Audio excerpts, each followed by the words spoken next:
बच्चे तो अपनी कोख के जने ही अच्छे लगते हैं, दूसरों की कोख के जने बच्चे दिल को नहीं भाते, खासकर सौकन के बच्चे। पूरा घर शीशे की तरह चमका देना, कल कुछ लोग मेरी नाजों को देखने आ रहे। अरे लड़का 4-5 लाख कमाता है, छोटी सी गड़बड़ है। गड़बड़? वो क्या? मैं परी की शादी में नहीं आऊंगी, लेकिन मैं ये शादी होने भी नहीं दूंगी। जिस घर में मैंने दुल्हन बनके जाना था, मैं उस घर में परी को दुल्हन बनके नहीं जाने दूंगी। आप ये बात याद रखिएगा। इतनी पागल थोड़ी हूँ मैं, इतना अच्छा रिश्ता मैं हाथ से जाने दूंगी। मैं अपनी नाजों की शादी इस घर में करूंगी। अगर आप मेरी सुहेब से शादी नहीं कराएंगी ना, तो मैं जहर खा लूंगी या जान दे दूंगी, लेकिन कहीं और शादी नहीं करूंगी। सुन नहीं आप? हमें तो आपकी बेटी बहुत पसंद आई है। आपको हमारा ज़हीर कैसा लगा है? माशाल्लाह बहुत सादतमंद बेटा है आपका।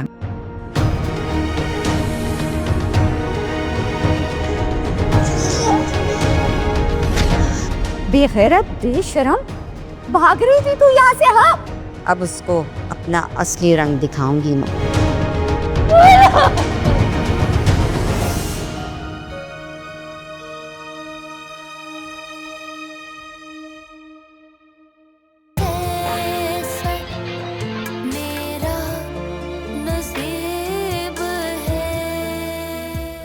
रुखसार ने घर पे नकब जरूर लगाया है, लेकिन चौकीदार ने उसे देख लिया और अब वो उसे रंगे हाथों पकड़ेगा। मुझे मेरा इकरार वापस तो मिल जाएगा ना? मुझे मेरी रूबी मिल गई ना, तो अब समझो उसे इकरार भी मिल गया। अगर ये लोग दोबारा यहाँ डिवाइस ढूंढने की कोशिश करेंगे तो मिल भी सकती है। इसे और कहीं छुपाना होगा।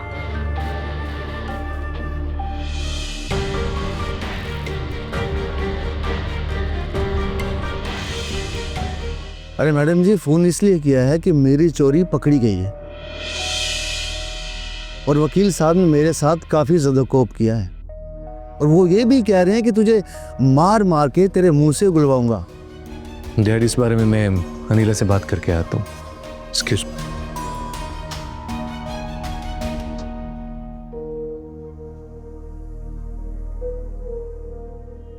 डॉक्टर साहब, मुझे बड़ा मान था कि मैं मजबूत आसाब का इंसान, लेकिन मेरी बीवी और बहू ने बात साबित कर दी है कि उनके झगड़े निपटाने के चक्करों में मुझे सेशन भी लेना पड़ रहा है। और ये आपकी आखिरी टेंशन होगी सरफराज साहब, क्योंकि मैंने आपकी सारी परेशानी आपके चेहरे पर देख ली है। जस्ट आपको अपना वर्जन बताना होगा, बाकी सब मुझ पर छोड़ दें। डॉक्टर साहब, यानी अगर मैं आपको ये बता दूं कि मैं किन हालात और मुश्किलात में इन जहनी उलझनों का शिकार हूं, तो आप सब ठीक कर देंगे? देखें, हालात नहीं बल्कि मैं आपका माइंड ठीक करूंगा। कोई जहनी तनाव, कोई टेंशन नहीं रहेगी आप में, ठीक है ना? ओके बिल्ट्रूस, प्रसन्न डॉक्टर साहब, आज से 2 साल पहले मैं बहुत खुश था, क्योंकि मैं दूसरी शादी करने जा रहा था। लेकिन डॉक्टर साहब, आज इस लम्हे मैं इस फैसले पर बहुत पछता रहा हूं, बहुत ज्यादा।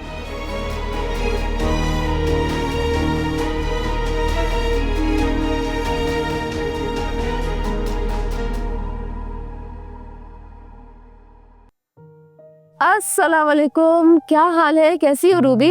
वालेकुम सलाम। बस उदास और परेशान हूँ। क्या? आज बुझे बुझे से लग रहे हो। चलो अच्छा है, बात अच्छे से समझ में आ जाएगी। आओ बैठो।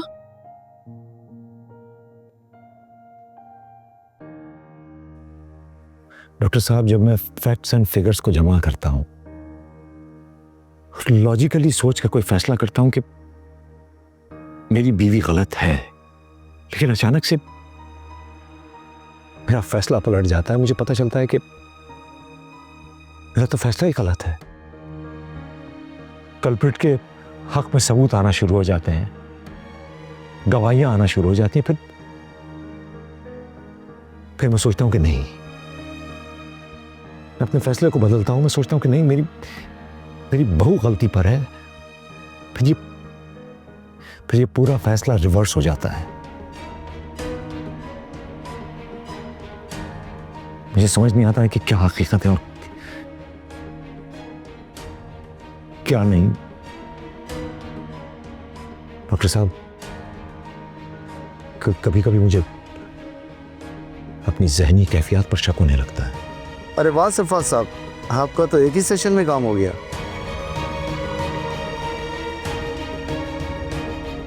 रियली डॉक्टर साहब? जी बिल्कुल, आप नॉर्मल हैं और आपकी नफ्सियाती कोई मसला नहीं है। इकरार, तुम्हें पूरा यकीन है कि तुमने रिकॉर्डिंग के लिए प्ले बटन प्रेस किया था? राबिया, मैंने बटन ऑन किया था, सेकंड्स आगे बढ़ रहे थे, मैं पूरी तसल्ली करके आया था। और इस दौरान कोई भी वीडियो गैलरी में स्टोर नहीं हुई? नहीं। मैं समझ गई। देखो इकरार, अगर मैं रुखसार की जगह होती ना, तो सबसे पहले मैं ये देखती कि इकरार ने अपनी गैर मौजूदगी में मेरी मौजूदगी मालूम करने के लिए कोई तो नहीं लगा। मैं इधर उधर नजर दौड़ाती तो डेफिनेटली मुझे तुम्हारा मोबाइल बिल्कुल सामने ही नजर आ जाता, जो बिल्कुल तुमने छुपा के नहीं रखा हुआ था। देखो, रुखसार कमरे में आई, उसने तुम्हारा मोबाइल देखा जिसमें वीडियो बन रही थी। उस वीडियो को पहले उसने स्टॉप किया और शायद फिर उसे डिलीट कर दिया। That's it। और इसी दौरान वो डिवाइस लेके उड़न छू हो गई। अगर तुम ये सीन लिखती तो ऐसे लिखती? तुमसे तो बात करना ही फजूल है इकरार। आप यकीनन ठीक कह रहे हैं डॉक्टर साहब। बस मैं तसल्ली करना चाहता था कि अपने घर के इन मसाइल में मैं कहीं किसी जहनी दबाव में ना आ गया हूं। देखिए, आप पर नफ्सियाती दबाव हो सकता है अगर इसी तरह आपके घरेलू मसाइल चलते रहे तो, लेकिन आप परेशान ना हो। लेकिन मेरे पास आपके मसाइल का हल भी है। डॉक्टर साहब प्लीज मुझे अभी बताइए मसाइल का हल। देखिए सरफराज साहब, आपके मिसेस और आपकी बहू के दरमियान तनाव रहता है, जो हमेशा से है, और ये तनाव बताता है कि इन दोनों में से किसी एक की सोच नेगेटिव है, और इनमें से जिसकी भी सोच नेगेटिव है, जहनी बीमारी वहाँ है। उसको सेशन की नहीं, बाकायदा इलाज की ज़रूरत है। डॉक्टर साहब, ये कैसे पता चलेगा कि मेरी मिसेज या मेरी बहू में से कौन है जो? आप बेफिक्र रहें, इसके लिए आपको सिर्फ 2 सेशन लेने होंगे मेरे, एक आपकी वाइफ के लिए और एक आपकी बहू के साथ। और दूसरे सेशन के फौरी बाद मैं आपको बता दूंगा कि कौन जहनी बीमार है और कौन मासूम, और आपका बुनियादी मसला भी इसी से हल हो जाएगा। रही बात उस मरीज़ा की, तो उसका मर्ज देखकर मैं बता दूंगा कि उसका मसला कैसे और कब हल हो जाएगा। डॉक्टर साहब, ये सब इतना आसान हो सकता है? देखिए, मैं जहनी बीमारी का इलाज करता हूँ सरफराज साहब। बीमारी की तशख़ीस करना और उसका इलाज करना मेरा काम है, और बीमारी को डायग्नोस करना और उसका बाकायदगी से इलाज करना मेरा काम है। और जब मैं आपको कह रहा हूँ कि सब कुछ हो जाएगा, तो आप टेंशन ना लें।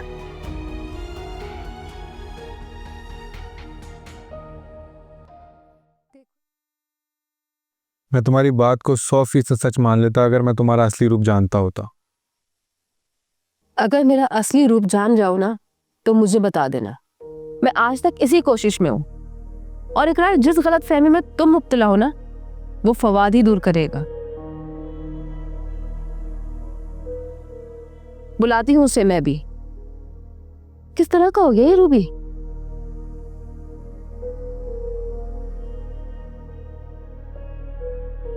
तुम्हें कुछ समझ में आ रहा है कि हमारी क्या बातें हो रही थी? नहीं। तो फिर ऐसी क्यों देख रही हो, जैसे तुम उसकी हिमायत में हो? देखो इकरार, आखिर में ना राबिया सिसी हमेशा ठीक निकलती हैं। और तुम्हें ना गुस्सा करने की ज़रूरत नहीं है। देखो तुम अक्लमंद हो, लेकिन राबिया से तुम्हारी अकल थोड़ी कम है। और ये जो भी गलत फहमी है ना, दूर करो। ये असली रूप क्या होता है? राबिया सिस ठीक ही तो कह रही है। किस तरह की हो गए हो तुम? तो बिल्कुल सही कहती हो, जब बोलती हो मेरी बोलती बंद करवा देती हो। तो चुप रहने दिया करो ना। अच्छा, अब शादी की है तो शादी के ड्रॉबैक्स भी तो एंजॉय करने दो ना, वरना फिर शादी के 2 साल बाद अपने दोस्तों को कैसे बताऊंगा कि मेरी बीवी बहुत बोलती है। तुम्हें कोई चुप रखने के लिए थोड़ी लाया हूं मैं। अगर हम ही सब बोलते रहें तो तुम किस बात के पैसे ले रही हो? पैसा? कौन सा पैसा? 50 लाख हक मेहर के। ओ, वो तो मुझे याद आया। वो तो अभी तक मेरे अकाउंट में ट्रांसफर ही नहीं हुए। क्या करूं मैं, क्या करूं, समझ नहीं आ रहा। इसको फोन करो। हाँ, इसे फोन करती हूँ। नाम तो देखो कैसा रखा हुआ है, बरकत।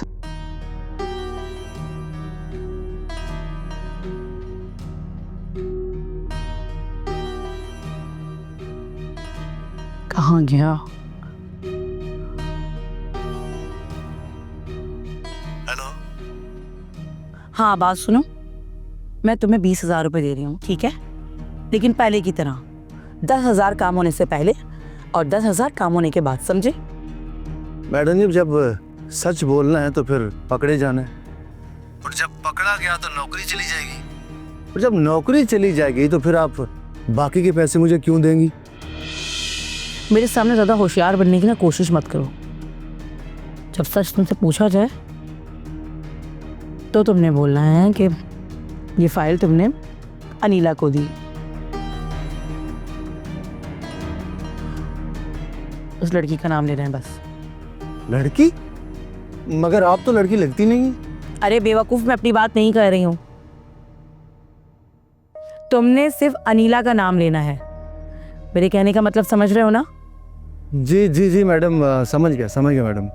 तो ठीक है, कल आ जाना 20,000 कैश लेने, लेकिन 10 बजे के बाद।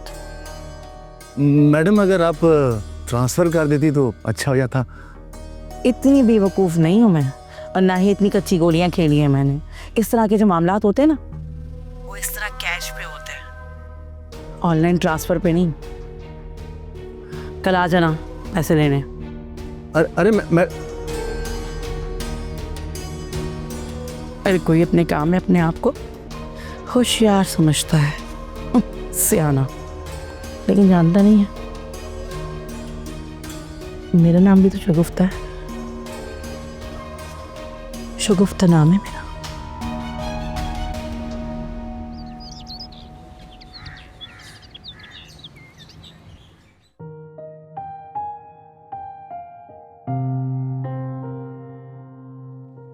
क्या हो गया? 1 मिनट, राबिया से ट्रांजैक्शन हो रही है। ट्रांजैक्शन?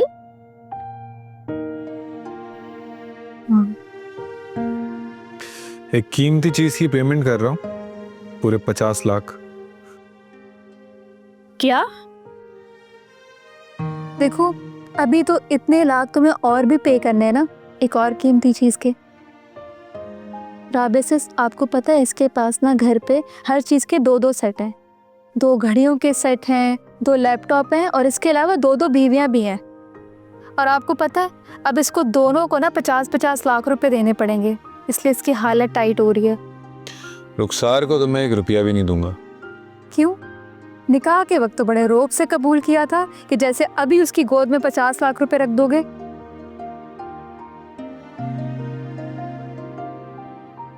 मुझे ये बताओ कि मेरी ट्रांजैक्शन कंप्लीट हुई कि नहीं? बस अभी मैनेजर का मैसेज आएगा तो बताऊंगा। ओह, अब समझी। तो हक महर दिया जा रहा है। दिए जा नहीं रहे, दिए जा चुके हैं रूबी इकरार। आज से आपकी तरफ मेरे कोई ड्यूज नहीं है।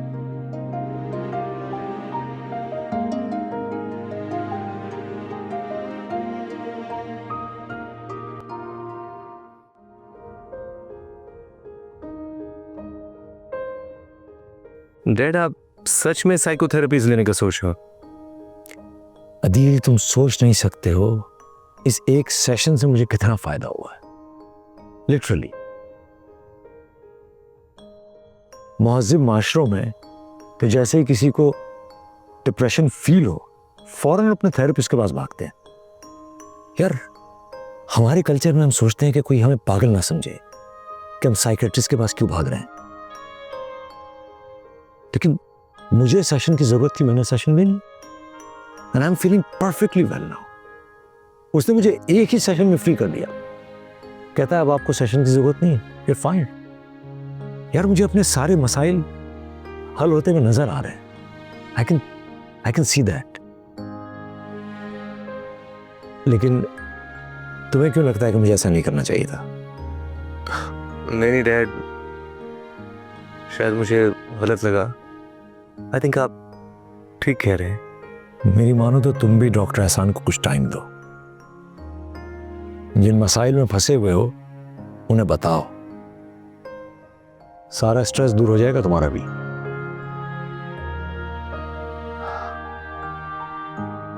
चलता हूं डैड।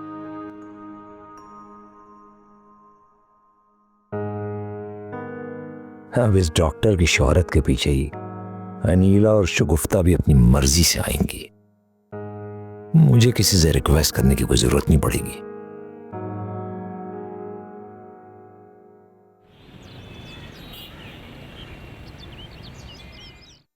बाय द वे, तुम रुखसार को कब दे रहे हो उसके हक में के ड्यूज?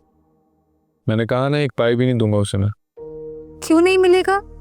राबिया सिस, जब निकाह में हक महर लिखा जाता है तो वो वाजिब होता है ना। नहीं रूबी, यस, राबिया सही कह रही है। तुम सही कहती हो, राबिया में अकल है, समझ गई मेरी बात। लेकिन इकरार, तुम हक महर को क्या समझते हो? अगर तुम हक नहीं लोगे तो क्या तुम्हें महर नहीं देना पड़ेगा? देखो, बीवी पर मर्द का ये हक भी होता है कि वो उसकी इज्जत की हिफाजत करे। रुखसार अगर तुम्हारी इज्जत की हिफाजत कर रही है तो तुम्हें उसे हक महर देना पड़ेगा।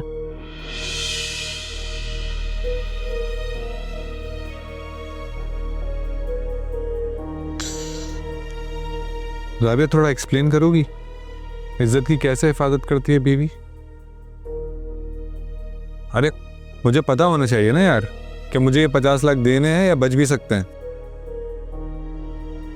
लगता है इकरार कि आज तुम्हारा औरा बिल्कुल ही बीमार पड़ा हुआ है, या फिर मेरी बात सुन के तुम बौखला गए हो। कभी रूबी से पूछना कि बीवी कैसे करती है शोहर की इज्जत की हिफाजत। बीबी जी, वो फयाज साहब आपसे मिलने आए। कहाँ है?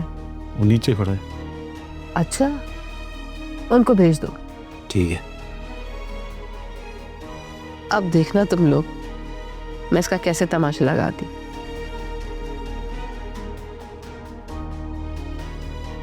अब तुमने सिर्फ गौर से देखना है और तुम्हारी गलतफहमी दूर करने में ना आसानी होगी।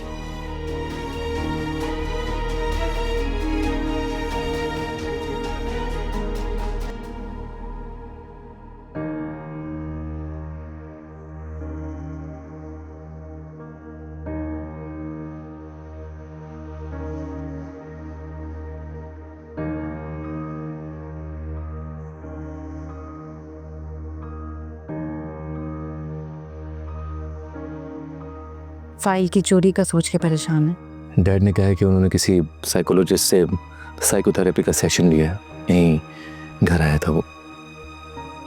ये भी कहा है कि एक सेशन से उनके सारे नफ्सियाती मसाइल हल हो गए हैं। तो अगर वो सारे नफ्सियाती मसले हल हो गए हैं तो यकीनन उन्हें ये भी बताया होगा कि वो नफ्सियाती मसले क्या हैं।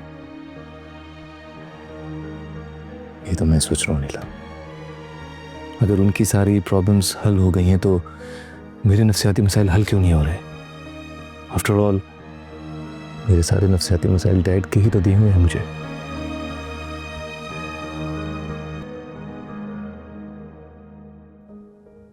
हेलो गाइस, कैसी हैं आप मिस राबिया? जी फवाद साहब, तो आप पहले आके गेट पे खड़े होंगे और फिर गेट कीपर को भेजेंगे कि आप आए हैं। मुहज्जम मुआशरे में तो मेहमान ऐसे ही घरों में जाते हैं miss Rabia. And if I am not wrong,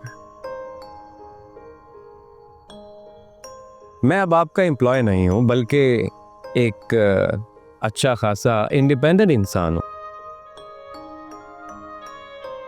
हाल बता, जब मैं आपका एम्प्लॉय हुआ करता था तो तब मैं ज़रूर कभी कभार मुंह उठा के ऐसे आपके घर में चला आता था, इसको दफ्तर समझकर।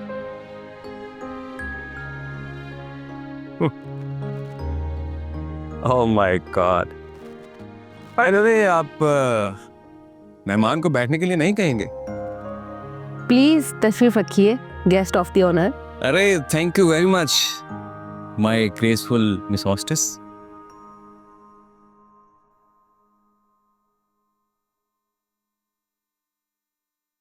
जी तो मिस राबिया, कैसे याद किया आपने मुझे? आपको नौकरी से कब निकाला मैंने? कब कब कब कब कब कब कब हाँ, जब मैंने आपसे ये कहा था कि मैं अब से आपके लिए काम नहीं करूंगा, तब। यानी तुमने इस्तीफा दिया था उस दिन? जबान से, क्योंकि आपके साथ रिटर्न में तो कोई एग्रीमेंट नहीं हुआ था ना। तो मैं जबान से तुम्हारा इस्तीफा रिजेक्ट करती हूँ।